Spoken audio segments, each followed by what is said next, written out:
everybody. This is one of the best weeks to eat in Kansas City. It is Restaurant Week, and we have Chef Chris Cochran who is here. Thanks so much for coming, Chef. Thanks for having me. You're the executive chef. Tell us where and what you do. So I work for Sysco Foods of Kansas City. We're actually a distributor that distributes to all the restaurants in Kansas and Missouri. I actually work in the test kitchen 5 days a week, helping restaurants come up with new, fresh ideas to use our products. And you feel like you've got something that we can do at home. Absolutely. Being that it is Restaurant Week, and everybody has those prefixed menus, they're a little bit larger portions with the dessert and the entree already included. So maybe you want to take a to-go box and take some of those items home. Sure. So today, what I'm actually showing is if you have a little bit of leftover salmon, which is pretty common on some of those Restaurant Week menus, today I'm going to make a salmon cake out of those. Awesome. So we have our salmon. You're just going to grind that up in a bowl. About a half a cup of breadcrumb. And today I just used an Italian breadcrumb. Any kind of breadcrumb or leftover day-old bread will work that you have laying around the house. A little bit of salt and pepper.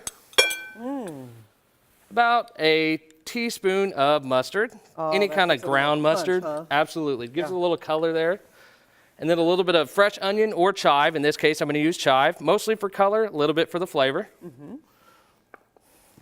And then you essentially want to have 2 eggs to bind it all together.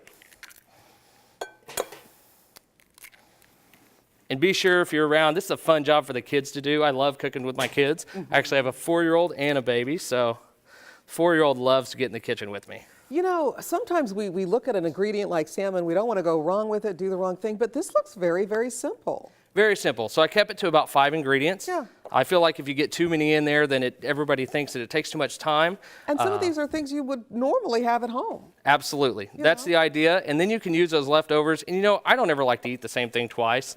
So if I can take that salmon and make something different out of it, that makes it a lot of fun.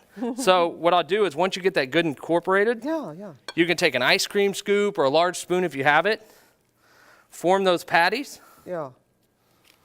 And once you have those patties good and formed, you're just going to drop them right in your skillet. That's going to be good and moist, isn't it? Absolutely. So what you're going to do is you're going to sear that off for about 3 minutes on each side. And you can see that I actually have one that we've done here. Here's the finished product. So to jazz that up just a little, I took chipotle peppers and adobo sauce and mixed that with your tartar sauce. So what that does is it actually just gives it a little bit extra flavor. A little bit of heat. A little bit of heat. And it looks fancy. It looks fancy like we get out the restaurant. You get a little there. Garnish it with just a little fresh lemon. And just for fun, maybe even a little bit more chive. Again, just for some color. Absolutely. Yeah, that's really great. Lots of things going on in the test kitchen, huh? There are. It's so much fun to work with every restaurant from schools to fine dining. So we get to see a lot of options. We want to tell everybody Restaurant Week, not so easy to say. Restaurant Week runs until January 21st. More than 100 restaurants across the metro are taking part. Meals cost $15 to $33. We actually have a link to the participating restaurants. Go to kshb.com. Chef Chris, thanks so much for coming and for sharing this simple recipe. This is something I'm gonna give it a shot. I've actually got some salmon at home. I'll tell you how it goes. Absolutely. Thank you and enjoy. Thanks for coming.